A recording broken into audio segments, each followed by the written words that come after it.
तो कल हम लोग आलोचना किए हैं बीरचंद प्रभु किस तरह से खरदा में जन्म ग्रहण किए हैं। 15 महीना तक मातृ गर्भ में रहे, 15 महीना तक भूमिष्ठ हुए नहीं, सुखदेव गोस्वामी जैसे बहुत वंदना किए, स्तुति किए, प्रणाम वंदना किए हैं। आप आइए धरित्री में आइए, आप इस तरह से माँ को ऐसे कष्ट दे रहे हैं, प्रभु आप आइए, ऐसे करके सब वंदना किए हैं भक्तगण। तब बीरचंद प्रभु आविर्भूत हुए हैं। आप लोग सुने हैं काल की आलोचना में जो अभिराम ठाकुर आके परीक्षण किए हैं। अभिराम ठाकुर महाप्रभु के कृष्ण लीला में श्रीदाम सखा, भगवान का अभिन्न तनु, साक्षात भगवान के सखा श्रीदाम सखा परीक्षण करने के लिए आए हैं कि ये महाप्रभु है कि नहीं। क्यों? महाप्रभु एक बार श्रीदाम सखा को कहे हैं कि देखो हम दोबारा हम आएंगे, नित्यानंद प्रभु के घर में जन्म लेंगे। तो अभिराम ठाकुर जानते हैं ये कौन है, तो हर बार 6 पुत्र को जन्म के साथ साथ प्रणाम किया तो हरिबोल हो गया, नित्य धाम पधार गए। उनकी इतनी शक्ति थी कि वो धारण करने का साधारण का कोई समर्थ नहीं था। साधारण जो साक्षात भगवत स्वरूप बिना उनके प्रणाम सहन करना किसी का सामर्थ्य नहीं था। विग्रह को प्रणाम करते विग्रह फट जाता था, कितना विग्रह से नष्ट कर दिया। बोले हमारे प्रणाम जो धारण करने का शक्ति नहीं है, ऐसे विग्रह पूजा से क्या होता है, ऐसा करके कितना फोड़ दिया, कितना शालग्राम फोड़ दिया। एक विग्रह है अभी बांकुड़ा में मदन मोहन की, वो टेढ़ा मेढ़ा हो गया, वो फूटा नहीं, बांका राय कहते हैं ना, बांका राय। वो विग्रह जो था वो तो फटा नहीं, लेकिन ऐसे टेढ़ा मेढ़ा हो गया। फिर कहते हैं तू हमको ऐसे दशा कर लिया, तेरे कारण हमारे ऐसे ही अभी तक है वो विग्रह है ना, तुम देखे छो? बांकुड़ा बांका राय कहते हैं। एक चक्कर बाकारा ना वहाँ ना और कहीं वो ना बाकारा हम लोग देखा है। वो एक चक्र नगर जब एक चक्र जगह बकासुर में ছিল बाकारा में जगह भूल गया। नित्यानंद का अप्रकट लीला हुआ है सर, खरदा के श्याम सुंदर। तो फिर जा करके जन्म तो लिए हैं। अब बच्चा अद्भुत लीला हरिनाम संकीर्तन में ऐसे उल्लास, ऐसे अद्भुत सात्विक विकार, अश्रुकंप, पुलक, शेद, वैवर्ण, स्तंभ, मूर्छा, प्रलय, ये सब अष्ट सात्विक विकार जो कि साधारण मनुष्य में देखने में आती नहीं है, ऐसे अद्भुत अद्भुत उनके भीतर में भाव विकार अदृष्टपूर्व ऐसे विकार देखकर सब बहुत प्रभावित हो गए। तो ये साधारण मनुष्य नहीं है, नित्यानंद प्रभु विद्वान है। उसके बाद महाप्रभु के अंतर्धान के 12 साल के बाद खरदाह में नित्यानंद प्रभु आप लीला संवरण करेंगे। समस्त भक्त वृंद जितना पार्षद है सबको निमंत्रण प्रदान किए हैं, आप लोग सब आ जाओ, हमारे यहाँ एक कीर्तन अनुष्ठान हम करेंगे, सबको मिल करके एक कीर्तन करेंगे, साधु संत सेवा, सब संत समावेश होगी, फिर हम लोग कीर्तन करेंगे। कीर्तन आनंद में हम लोग सबको मिलित तो हो करके भगवत लीला रस आस्वादन करेंगे। ऐसे सब वहाँ पहुँचे हैं। अद्वैत आचार्य प्रभु, अच्युतानंद प्रभु और जितना है सब पहुँचे हैं, वो जितना तत्कालीन जितना पार्षद थे खरदा में पहुँचे। दोपहर के समय कीर्तन आनंद चल रहा है, सब समापित हुए हैं, समस्त भक्त मंडली। नित्यानंद प्रभु सबको हाथ जोड़ करके मंदिर के अंदर प्रवेश किए। बस प्रवेश किए तो वहाँ श्याम सुंदर में लीन हो गए। दरवाजा खोलते कोई अस्तित्व मिला नहीं, वो विलीन हो गए नित्यानंद प्रभु। साक्षात भगवत तनु तो बलराम अभिन्न स्वरूप होने का कारण, वो तो भगवत तत्व होने का कारण भगवान में लीन हो गए। कई भगवान के कई स्वरूप हैं जो कि ऐसे ही लीन हो गए, उनका शरीर ऐसे प्राकृत मनुष्य जैसे शरीर त्यागे नहीं है। जैसे महाप्रभु लीन हो गए, उनके 3 स्वरूप में लीन हो गए। एक स्वरूप तो टोटा गोपीनाथ में कोई कहते हैं, कोई कहते हैं समुद्र में लीन हो गए, कोई कहते हैं जगन्नाथ में लीन हो गए। वास्तव में एक ही समय 3 स्वरूप में लीन हो गए, 3 सत्य है। कोई दिख रहे हैं समुद्र में महाप्रभु चले गए, लीन हो गए, कोई दिखे हैं टोटा गोपीनाथ में लीन हो गए, कोई दिखे हैं जगन्नाथ में लीन हो गए। नित्यानंद प्रभु ये श्याम सुंदर में लीन हो गए। उसके 12 साल बाद शांतिपुर में अद्वैत प्रभु, उनके विग्रह क्या नाम, मदन गोपाल, मदन गोपाल में ऐसे ही सबको बुलाए, समस्त भक्त मंडली, समस्त वैष्णव तत्कालीन जितने थे सबको बुलाए हैं। कीर्तन आनंद में सब निमग्न है। मंदिर में प्रवेश किए, फिर निकले नहीं हैं, मदन गोपाल में लीन हो गए। और एक लीन हो गए अभिराम ठाकुर, ये खानाकुल कृष्णनगर में, हाँ, वहाँ लीन हो गए, अपना शरीर त्यागे नहीं।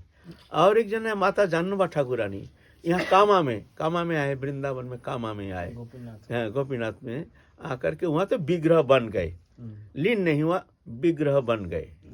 अभी भी वो विग्रह विद्यमान है गोपीनाथ मंदिर कामा में। कोई जाएंगे तो देखेंगे कृष्ण के वाम भाग में विराजमाना है माता जानवा ठाकुरानी,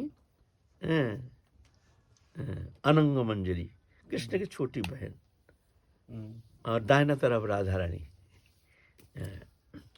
ऐसे नित्यानंद महाप्रभु कहाँ लीन हो गए? श्याम सुंदर में, खर्दा, बंगाल में खर्दा में श्याम सुंदर में नित्यानंद प्रभु। महाप्रभु के अंतर्ध्यान के 12 साल के बाद नित्यानंद प्रभु श्याम सुंदर में लीन हो गए। उसके 12 साल बाद अद्वैताचार्य प्रभु मदन गोपाल में लीन हो गए। ऐसे है। तो नित्यानंद प्रभु अंतर्ध्यान हो गए, बहुत दुखी हो गए, बहुत रोए बीरचंद प्रभु। उस समय दीक्षा हुई नहीं, सोचे लेंगे करते करते दीक्षा लेने का ऐसा मौका मिल ही नहीं, सब पीछे लेंगे, पिता है, पिता से ले लेंगे दीक्षा। तो इसमें अंतर्ध्यान हो गए। उनके बड़े धूमधाम से बड़े अनुष्ठान किए, समस्त वैष्णव जगत सबको निमंत्रण किए, सब आए। उस समय साक्षात नित्यानंद प्रभु, अद्वैत प्रभु और महाप्रभु तीनों एक साथ प्रसाद पाए। सबको देखे, सब देखे हैं, दर्शन किए हैं। जो विशेष भक्त सब दर्शन किए हैं। जो उस अनुष्ठान में तीनों प्रभु, महाप्रभु, नित्यानंद प्रभु, अद्वैत प्रभु बगल में बैठे हैं, तीनों एक साथ प्रसाद पाए हैं, देखे हैं सब। खेतरी तेना खर्दा है, खर्दा में ऐसे है। इस तरह से विद्या अध्ययन किए वीरचंद प्रभु, विद्यान किए। आप दीक्षा लेंगे, दीक्षा लेने के लिए आप चिंता कर रहे हैं किससे दीक्षा लेंगे। माँ जो है, माँ से तो दीक्षा, उस समय ऐसे नियम था कि स्त्री जाति दीक्षा देने की अधिकारी नहीं थे, उनसे दीक्षा लेने का कोई विधान शास्त्र में ऐसे था नहीं। तो क्या करें। वसुधा माता के संतान है वीरचंद प्रभु। माता जानवा ठाकुरानी जो थे, इनके कोई संतान नहीं था। रामाई ठाकुर उनको गोद लिए हैं, रामाई ठाकुर को अपने गोद में लिए हैं रामाई ठाकुर। माँ तो साक्षात भगवती, राधा रानी के बहन, अनंग मंजरी। वो तो जानते हैं जो ये इसकी दीक्षा की आवश्यकता है, लेकिन माता के प्रति विश्वास नहीं है।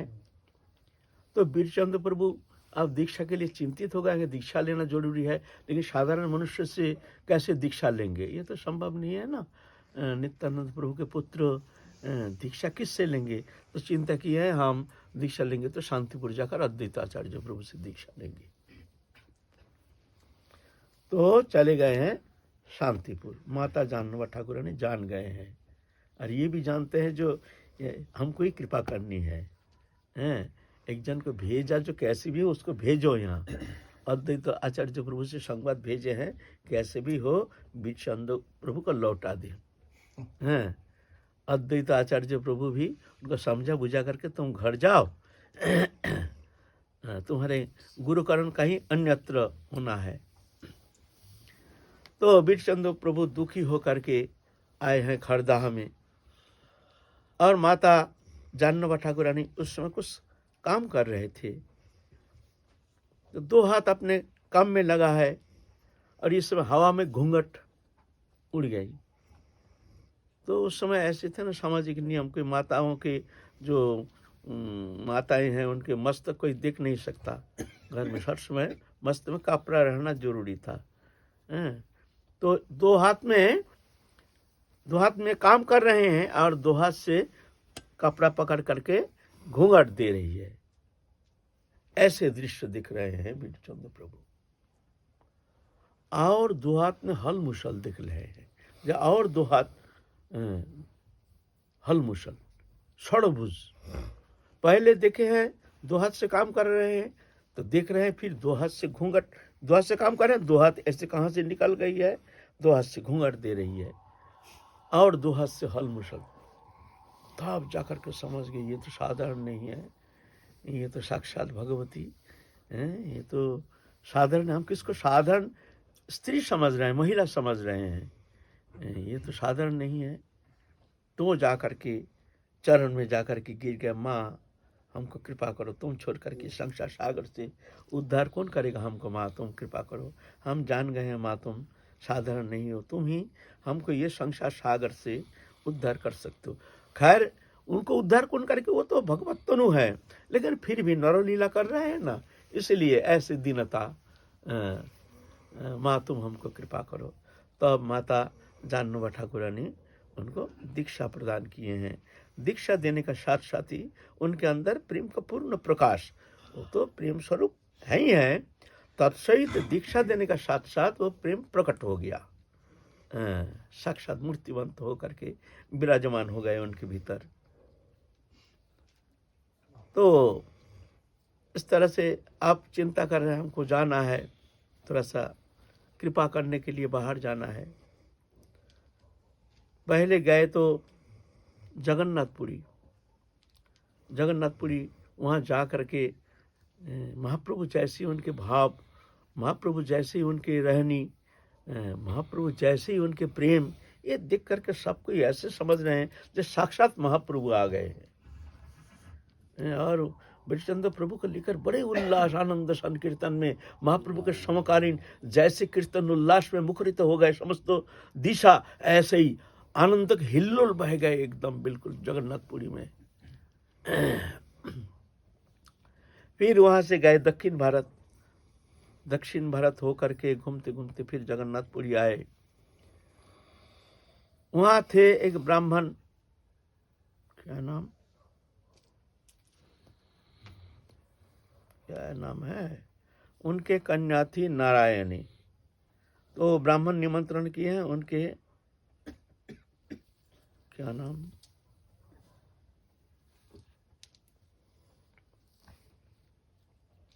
नाम तो भूल गए, उनके घर निमंत्रण किए तो गए हैं। और वो भी नारायणी देवी तो साक्षात लक्ष्मी स्वरूपिणी, वो तो साधारण मानवी नहीं है, वो तो साक्षात लक्ष्मी देवी ही आविर्भूत हुए हैं लीला प्रकटन करने के लिए। तो देख करके पहचान गए हैं वीरचंद प्रभु को, और वीरचंद प्रभु भी पहचान गए हैं कि ये हमारे अर्धांगिनी है, नित्य लीला के हमारे जो स्त्री हैं ये साक्षात देवी लक्ष्मी जी हैं। तो उनके साथ विवाह कार्य संपन्न हुआ। फिर लक्ष्मी नारायणी देवी को लेकर के आए हैं तुम्हारा हरदा में आकर फिर वहां पर अपने पार्षदों को लेकर के गए हैं बांग्लादेश। बांग्लादेश जा कर के बहुत मुसलमान थे, उस मुसलमान राज था, तो वहाँ बड़ा दुष्ट राजा था ढाका जिला में, ढाका के वहाँ गए थे कहीं। हैं, तो उनके प्रभाव देख करके वो राजा भी जो बादशाह था वहाँ, वो बहुत प्रभावित हो गए। तो उनके बहुत सम्मान किए हैं वीरचंद्र प्रभु को, बहुत पार्षदों के साथ उनको बहुत आदर सत्कार किए हैं। फिर बहुत सारे सामान उपढौकन दे करके उनको विदाई किए हैं। ऐसे बांग्लादेश में बहुत प्रचार किए हैं वीरचंद्र प्रभु। वहाँ से लौट के आए हैं, आ करके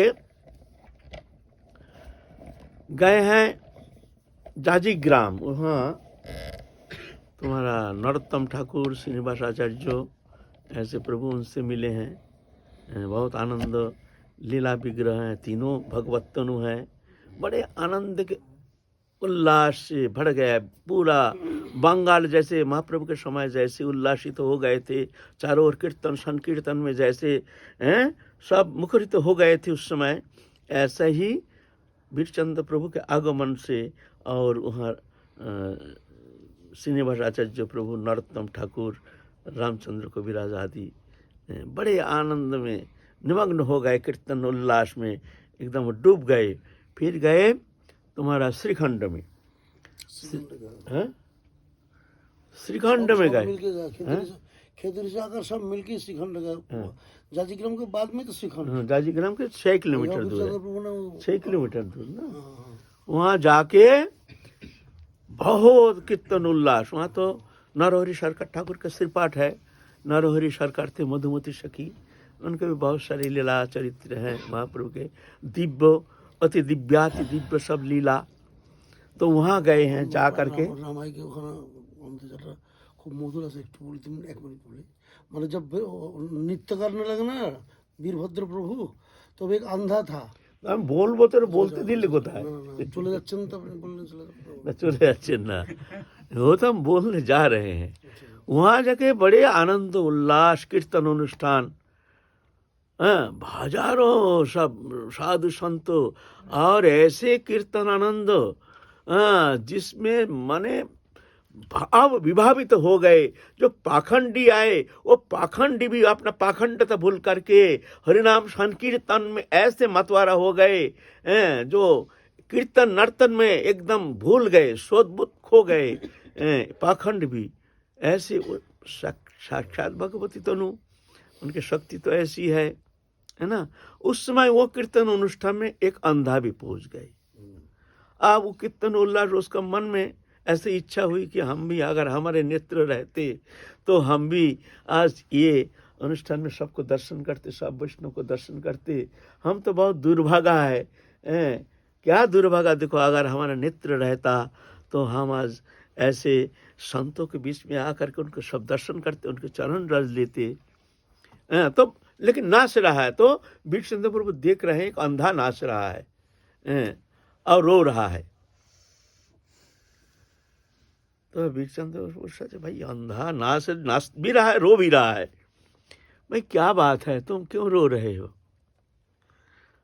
तो एकदम फुट फुट के रोना शुरू कर दिया। प्रभु क्या दुर्भागा है, देखो आप ऐसे आए हैं, आप सब ऐसे भगवती तनु, लेकिन हमारा क्या दुर्भाग्य है। देखो जन्म जन्म की कुछ संस्कार पापी जीवात्मा जिस कारण हम अंधा होकर के जन्म लिया, ये हमारे दर्शन करने का सौभाग्य से वंचित रह गया।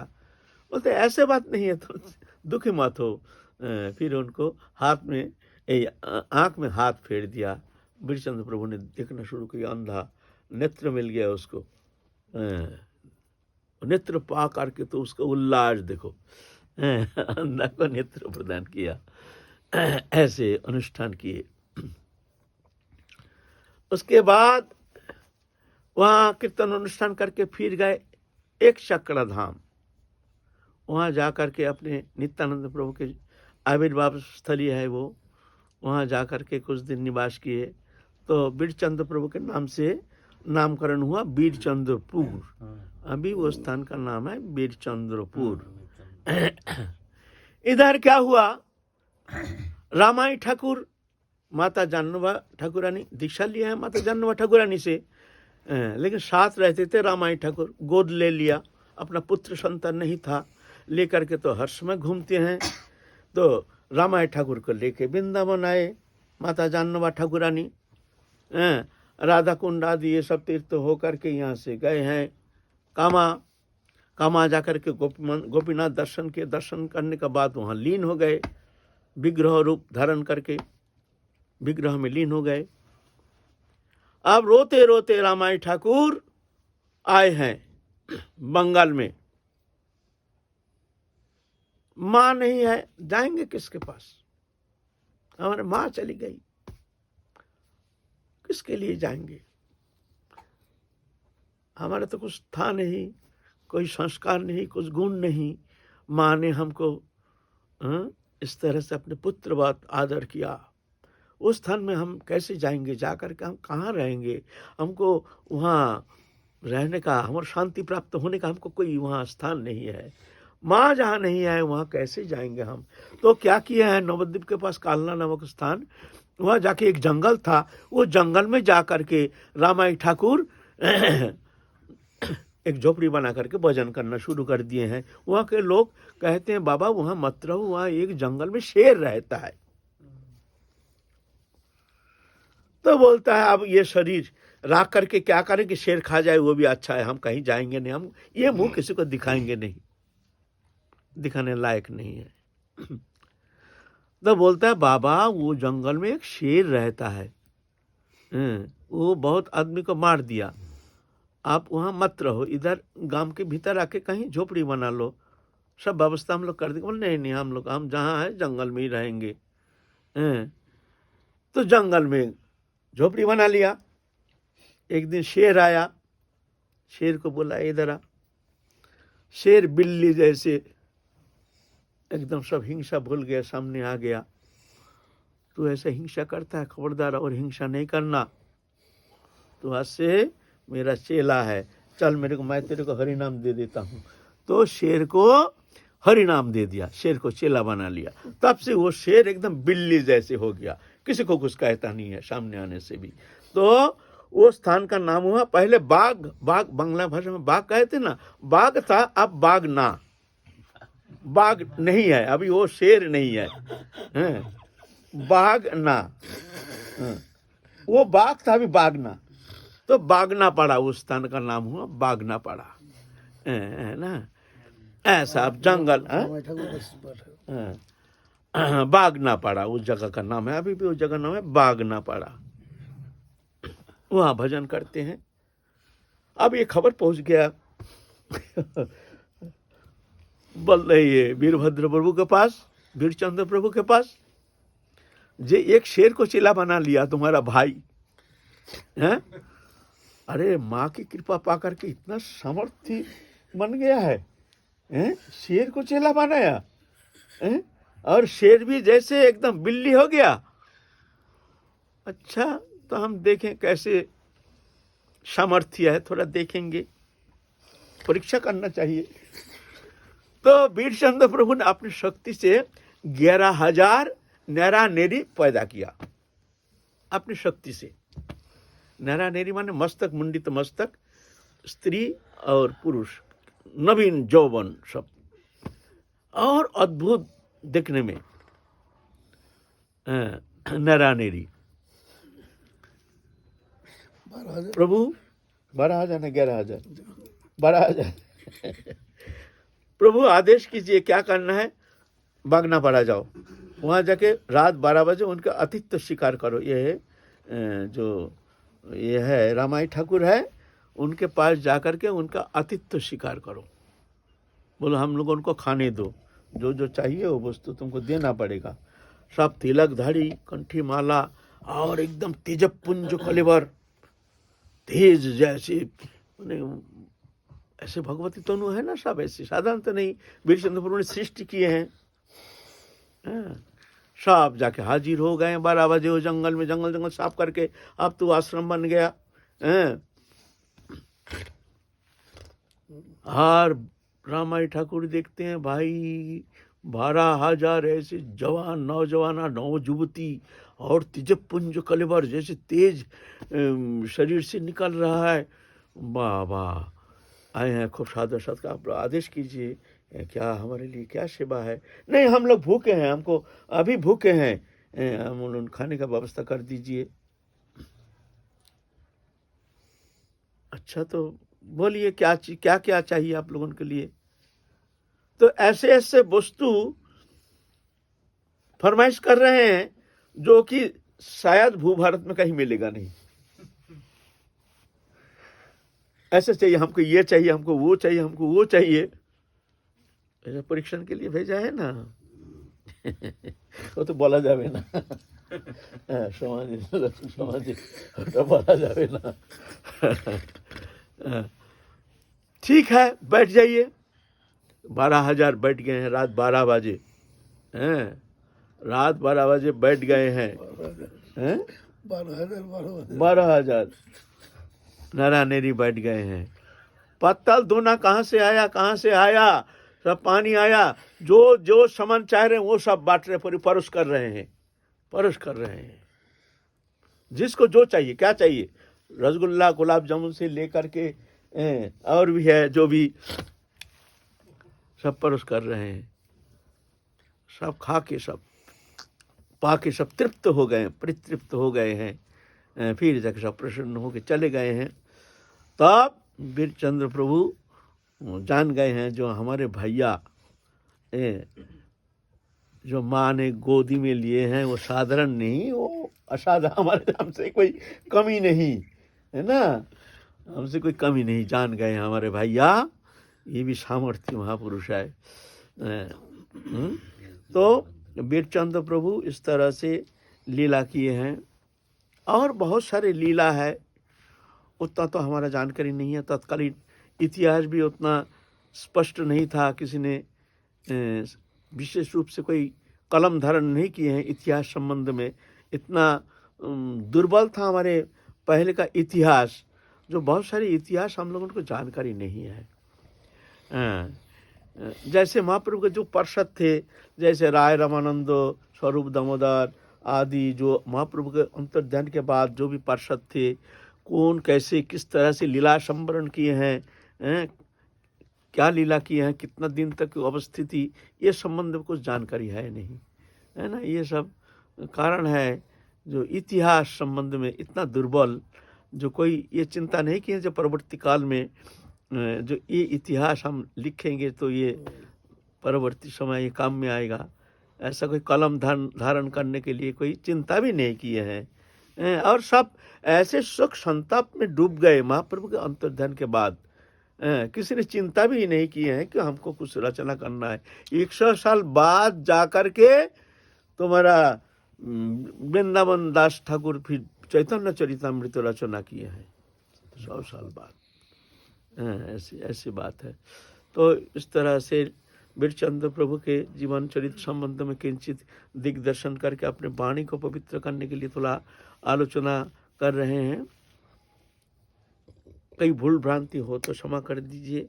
आज की कथाएं विश्राम, फिर काल हम लोग आगे चलेंगे। जय जय श्री राधे। बाबा ये सब लीला जो वृंदावन में बंगाल में हुआ कि बांग्लादेश में, आपने जो लीला सबने कहा है ये सब बांग्लादेश, बांग्ला नवद्वीप के पास अच्छा, कालना जानो ना, कालना के पास बागना पड़ा नमक स्थान। जो भी लीला आपने आज बताए सब वहीं जाऊँ। जैसे जो राधा रानी की मंजरिया है, वो तो मंजरी स्वरूप में चिंतन करके राधा रानी को कोई सेवा चिंतन करते हैं। जैसे कोई गुरुनिष्ठ साधक है या शिष्य जो भी हो, उनका हमेशा गुरुजी के चरण चिंतन, गुरुजी के स्वरूप चिंतन, गुरुजी के रूप चिंतन में मन ज़्यादा लग जाता है। वो मतलब प्रयास करके भी जो लीला चिंतन पद्धति है उसमें मनोनिवेश कर नहीं पाते। तो कैसे वो ऐसे मतलब चिंतन करे, गुरुजी को स्वरूप चिंतन या गुरुजी को सेवा चिंतन ऐसे कैसे कर सके जे धीरे धीरे मतलब वो जो प्रिया प्रियतम को जो लीला चिंतन के फल है वही वैसे प्राप्त हो, कैसे गुरु जी का लीला चिंतन करे या सेवा चिंतन? देखो, अगर गुरुनिष्ठ है, गुरु में वैकांतिक निष्ठा है, लेकिन लीला स्मरण आदि भजनांग अनुष्ठान कर नहीं पाते हैं, ऐसे भी होता है ना। तो ऐसे गुरुनिष्ठ साधक जो होता है, गुरु कृपा से समस्त सब कुछ वो प्राप्त करने में समर्थ हो सकते हैं।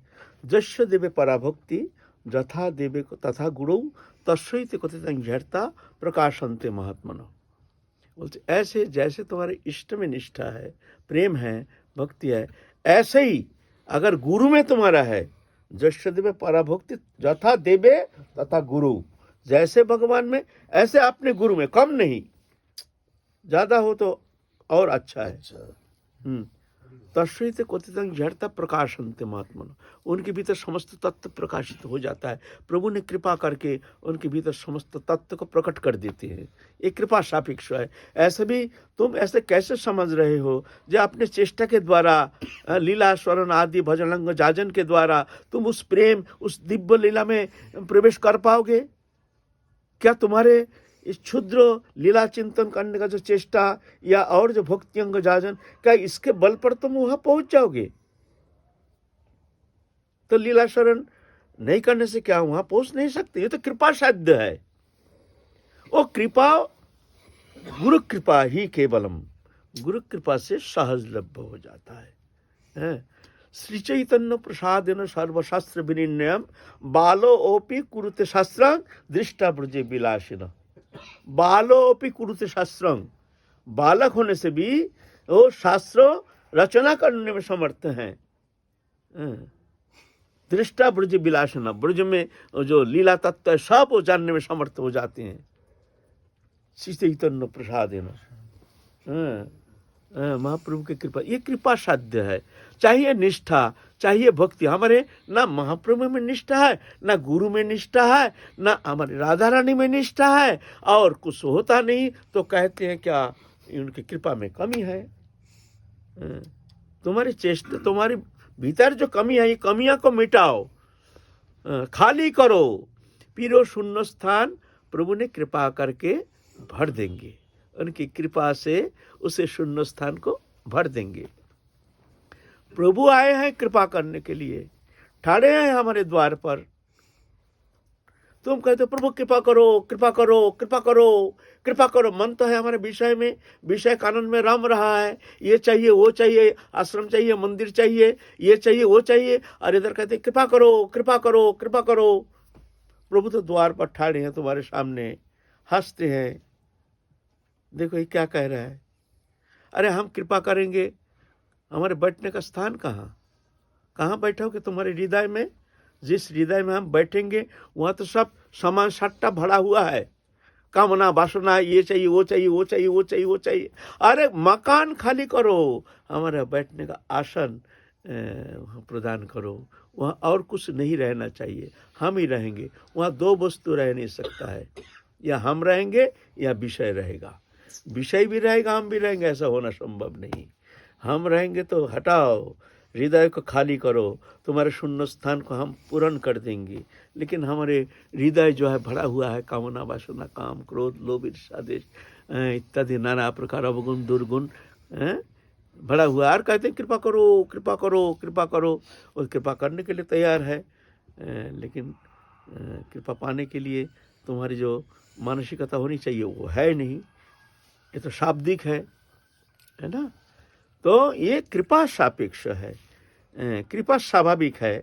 कृपा प्रार्थना करने से होती नहीं है, ओ हो जाता है जब साधक के ऐसे आरती उत्कंठा व्याकुलता तत्सहित हृदय में और कोई वस्तु पदार्थ के प्रति किंचित मात्र आसक्ति नहीं। ऐसे हृदय की स्थिति जब होती है तो विवश होकर के वो कृपा आकर के तुम्हारे हृदय में बिना चाहते हुए भी बैठ जाएंगे। ऐसे है ना, कृपा करने के लिए वो तैयार है, चाहते हैं जो आ जाओ, आ जाओ, मेरे धाम में आ जाओ, मेरे सानिध्य में आ जाओ, मेरी लीला में आ जाओ। वहाँ अनंत कोटि ब्रह्मांड, अगर वो प्रभु सब एक साथ वहाँ पहुँच जाएंगे तो भी वो स्थान ऐसे है जो वहाँ कोई कमी नहीं होती है। अथवा बहु नहीं तेन किंग कहते न तब अर्जुन विष्टव्याहम इदं कृतस्न में कांक्षण स्थित जगत। बोलते हैं हे अर्जुन, तुमको हमारी विभूति क्या कहे, अनंत कोटि ब्रह्मांड जो दृश्य हो, जितना देखते हो, ये मेरे एक कर्ण में मैं धारण करके रखा हूं। तो ऐसा नहीं है, भगवान चाहते हैं आ जाओ आ जाओ आ जाओ मेरे पास आ जाओ, लेकिन हम जाने के लिए तैयार नहीं, तो मुंह में कहते हैं। जिस दिन इस हृदय में और कुछ चाहिए नहीं, तुम्हारे भगवत प्राप्ति करने का कितना देरी है, ये तुम ही कह सकते हो। इसके लिए कोई जन्म का इंतजार नहीं है, कोई समय का इंतजार नहीं है, सिर्फ एक अंतःकरण की गठन। क्या गठन? नहीं, इस हृदय में भगवत सेवा प्राप्ति बगैर और कोई भी वस्तु पदार्थ के लिए किंचित मात्र इच्छा नहीं रहना चाहिए। बस ऐसा होना चाहिए। सुनो, बस तुमको छोड़कर और कुछ नहीं चाहिए, तुम्हारे प्रेम चाहिए किंचित मात्र। हम लोगों का कभी कभी हम देखते हैं जो हमारे अंदर, तो भाई बहुत कुछ चाहते नहीं, हम घर मकान ये सब चाहते नहीं है, विषय चाहते नहीं है, भाई ये छोड़ के भी और कुछ चाहन है। कोई तो चाहते हैं हम प्रचार करेंगे, ऐसा मान पूजा प्रतिष्ठा, ये बुद्धि हमारे भीतर प्रबल है। हम देखते नहीं है, झांकते नहीं है।